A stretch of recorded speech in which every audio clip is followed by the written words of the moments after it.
नमस्कार। आज हम बात कर रहे हैं घुटने के दर्द की। घुटने के दर्द हमें ऑस्टियो या रोमेटॉइड अर्थराइटिस जिस कारण से भी हो, उनका योग में कैसे निदान करते हैं। योग में निदान के लिए हमने आज दो इस्तेमाल करने हैं प्रॉप्स को भी। एक है ये योगा ब्रेक, दूसरा है हमारा योगा बेल्ट। इनसे की जाने वाली कुछ सूक्ष्म क्रियाओं के साथ हम इनका इस्तेमाल करते हैं और इससे हमें अपने घुटने के दर्द को दूर करने में बहुत सहायता मिलेगी। कंटिन्यूअसली इसको हमें लगातार कुछ समय तक करना होगा, कुछ महीनों तक करना होगा, तब हमें इसके परिणाम सकारात्मक मिलने शुरू होते हैं। जैसे हमने दोनों पैरों को बाहर की ओर फैलाया और फिर हमने ये ब्रेक लगा दी नीचे। ब्रेक को देखिएगा हमने किस तरीके से लगाया है। ये हिस्सा हमारा आगे को बढ़ा हुआ है, एंकल फ्री है, वो प्रेस नहीं हो रहा है। ये नी हमें स्ट्रेट रखने हैं घुटने, और ये लेफ्ट भी है, ग्राउंड से इसमें गैप है। हमने अपनी बैक को कैसे रखना है, कंफर्टेबल पोजीशन में, जो भी हमारी स्थिति है उसमें हमने ऐसे हाथ पीछे टिका दिया, ऐसे टिका दिया, आराम से बैठे हैं। सारा फोकस पैर को सीधा रखते हुए और पैर के पंजे को आगे लेने का है। देखिए, ऐसे गए, कुछ सेकंड होल्ड किया, फिर स्लोली अंदर आए। कुछ लोगों को इसमें भी कसाव तनाव लग सकता है, क्रैम्प्स आ सकते हैं। उससे घबराए नहीं, धीरे धीरे अभ्यास करेंगे इसका और आपको इसके सकारात्मक परिणाम मिलना प्रारंभ हो जाएंगे। ये देखिए, 3, 5, 7 बार की एक संख्या सुनिश्चित कर लें। अपने सुविधा के अनुसार अपने कंफर्ट लेवल को भी माइल्डली क्रैक करें, एकदम से विगरस नहीं हो जाएं और बहुत ज्यादा अंडर कैपेसिटी भी ना रहे। ये ध्यान रखना है, जितनी हमारी क्षमता जा सकती है उसको स्लोली एक्सपेंड करना है। उसके लिए हमने पैर के पंजे को आगे लिया, पीछे लिया, आगे लिया, पीछे लिया। ये क्रम हम अपनी क्षमता के अनुसार 5 से 10 बार तक कर सकते हैं। फिर हमने क्या करना है, फिर हमने इसको सर्कुलर मूवमेंट देना है। ये देखिएगा, पैर को फासले में रखने का ये परिणाम है कि ये हमें सर्कुलर मूवमेंट बनाना है। ऐसे दूर दूर दूर दूर दूर दूर, ऐसे लेते हुए बिल्कुल बड़े से बड़ा गोला बनाने की कोशिश करिए पैर की उंगलियों से, और पूरा पैर स्थिर रहेगा। केवल केवल एंकल से मूव करना है, क्लॉक भी करना है और एंटी क्लॉक भी करना है।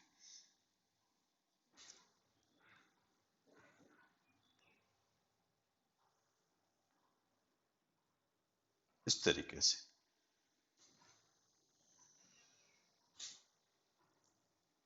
अब हम हल्का रिलैक्स हो जाएं, पैरों में जो थकान हो उसे दूर करें।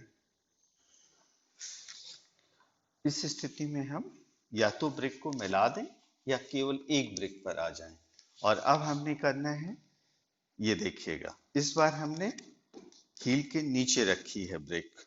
यह हिस्सा हमने क्या किया है, सीधा कर दिया, बिल्कुल ही सीधा, स्ट्रेट। अपने हथेली को रीढ़ के सीध में यहां से टिकाया, पैर का पंजा अंदर लिया, चेस्ट को भी ओपन रखा है, पर बॉडी ग्राउंड पर है, लिफ्ट नहीं कर रही है। पैर का पंजा ऐसे बनाए, दंडासन कहलाता है, उसको हमने हल्का सा मॉडिफाइड किया है। और वो मॉडिफिकेशन है ये हमारा प्रॉप्स का जो यूज हो रहा है। अब ये स्पेशली हमारी थाई मसल्स, घुटने और काफ पर ये इसका स्ट्रेन आएगा, और ये स्थिति हमें स्ट्रेंथ देगी यहाँ की मस्कुलर सिचुएशन में भी, नी में भी और काफ में भी। हम आगे कभी डिटेल करेंगे कि इन सब का योगदान होता है हमारे घुटने को दर्द देने में।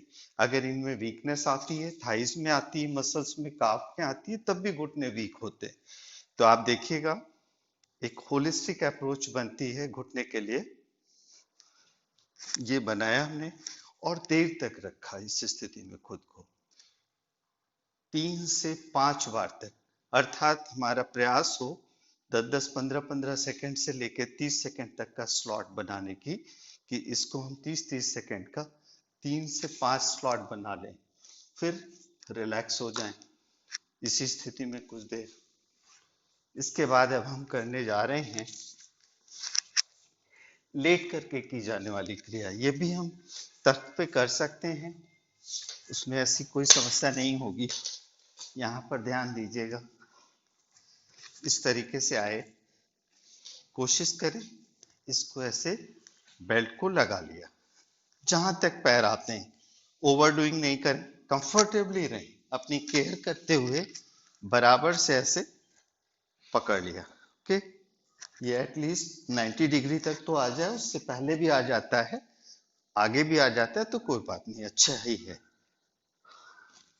पैर के पंजे को ऐसे बनाया, दूसरा हाथ हमने दाहिना पैर ऊपर लिया है और बायां हाथ हमने ऐसे दूर रखा है। अब देखिएगा, ब्रीद आउट करते हुए साइड ले जाइए, प्रॉपर एक्सेल करते हुए साइड में जाइए, नीचे आके नॉर्मल ब्रीथिंग कीजिए, जितना संभव हो होल्ड करिए, ये सब स्ट्रेच होगा, खिंचाव आएगा, थाइज में आएगा, ग्रोइंग में आएगा, और ऊपर रोक के रखें, फिर स्लोली ऊपर आइए, स्लो रिलैक्स कर दीजिए। इसी तरीके से अब हम दूसरे पैर से भी करेंगे।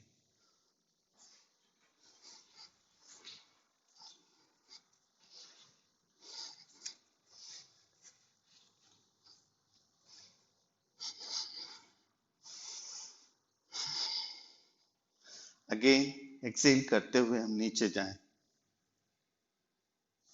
ये देखिए जहां तक जा सकते हैं,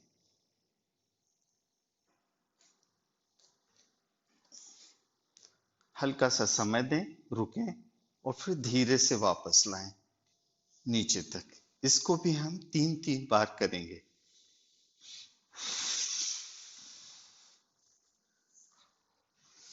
3 से बढ़ा के 5 भी कर सकते हैं, फिर इसके ड्यूरेशन को बढ़ाने का प्रयास करेंगे। देखिए दूसरा हाथ बिल्कुल सीधा है, एक बार आगे देख लीजिए, श्वास निकालते हुए जाएं, नीचे आकर के हमें उससे डाइल्यूट नहीं करना है, भले पैर ऊपर टंगा रहे कोई बात नहीं, लेकिन हमें बेल्ट को ढीला नहीं छोड़ना है। हमारा मोटिव ग्राउंड पे जाने से ज्यादा है इसको स्ट्रेच करने का।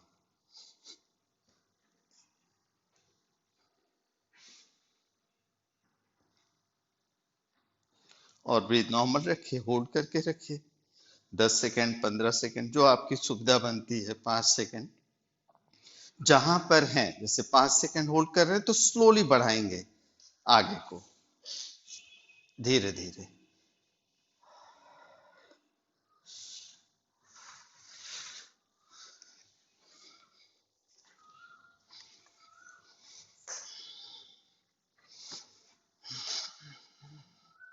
बिल्कुल धीमे धीमे जाइए, यह हिस्सा श्वास से खाली करते हुए।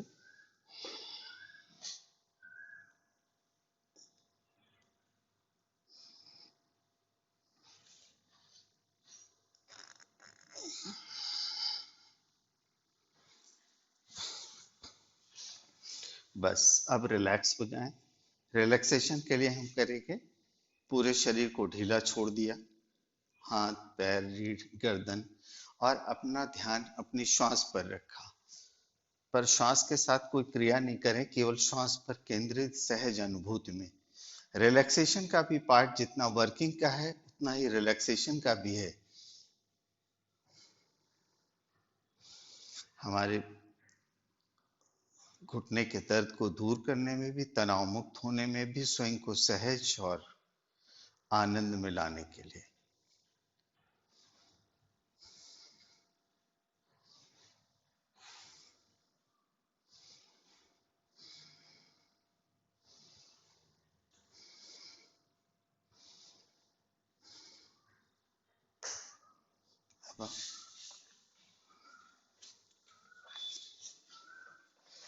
आज के लिए इतना ही रखेंगे। नमस्कार।